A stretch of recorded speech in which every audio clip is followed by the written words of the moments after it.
Hello everyone, আমি প্রিয় তোমাদেরকে অনেক অনেক স্বাগত আমার নতুন একটা ব্লগে। আজকে আর ব্লগটা আমার নিজের রান্নাবান্না দিয়ে শুরু করছি না, কারণ বাড়িতে এসেছে মা, তাই মা সমস্ত রান্নাবান্না করছে। দেখো, ইলিশ মাছ ভাজা, ইলিশ মাছ ভাপা, কুমড়ো শাক, আরও অনেক কিছু মা রান্না করেছে। আমার যেহেতু রান্নাবান্না করার কোনো টেনশন নেই, তাই ভাবলাম অনেক দিন তো রিলস ভিডিও শ্যুট করি না, তাহলে একটু রিলস ভিডিও শ্যুট করা যাক। সেই মতন আমি রেডি হয়ে ছাদে গেছি, তখনই দেখি বর ফোন করে বলছে আমার নাকি পার্সেল এসেছে। আমি বললাম আমি তো কিছু অর্ডার দিইনি। ও বললো গিয়ে দেখো তোমার জন্য সারপ্রাইজ আছে। আমি তো জাস্ট অবাক হয়ে গেছি, এত সুন্দর একটা সারপ্রাইজ পাবো ভাবতেই পারিনি।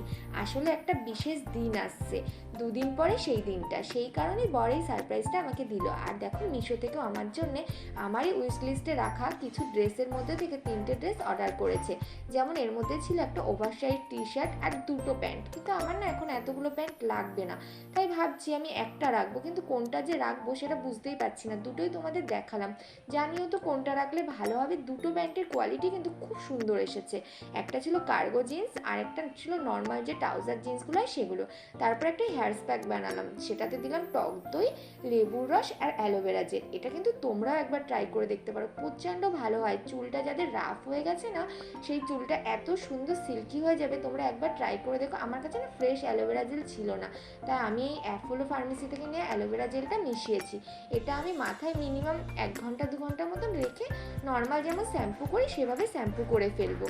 ইদানিং জানো তো বর্ষার জন্য কিনা জানি না, বাট প্রচণ্ড চুল উঠছে আর চুলগুলো না কেমন ড্রাই হয়ে যাচ্ছে।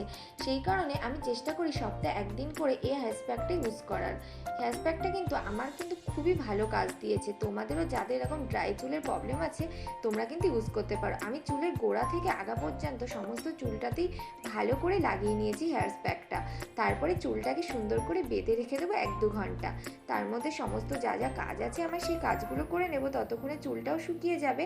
আর তারপরে শ্যাম্পু করে ভালো করে ধুয়ে ফেলবো। সারাদিন আর কোনো ভিডিও করা হয়নি। দুপুরে খাওয়া দাওয়ার পরে মা বাড়িতে চলে গেল, মনটা প্রচণ্ড খারাপ লাগছিল। দুদিন মা ছিল, তা একটু ভালো লাগছিল। বিকেলে মনটা খারাপ থেকে বর বলল চল একটু ঘুরে আসি।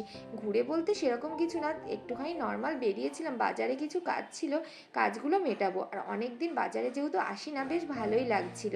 আর এই দেখো, এখানে মার্কেটটা, এই জামা কাপড়ের মার্কেটটাই না খুব সুন্দর কম দামে জামা কাপড় পাওয়া যায়।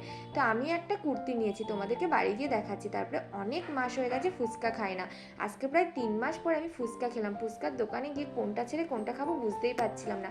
জল ফুচকা খেলাম, চুরমুর খেলাম, দই ফুচকা খেলাম। তোমাদের কার কার দই ফুচকা ভালো লাগে জানিও তো। আর তারপরে না একটু আইব্রো করতে এসেছিলাম পার্লারে। আর এই দেখো, এই কুর্তিটা আমি কিনেছি, তোমাদেরকে পরেও দেখিয়ে দিলাম কেমন লাগছে। একদম যে শর্ট কুর্তিগুলো হয় না, সেই কুর্তিগুলো জিন্সের সাথে কিন্তু বেশ ভালো লাগে। আজকের ভিডিও এই পর্যন্ত। তোমাদের ভিডিওটি ভালো লাগলে লাইক করে দিও।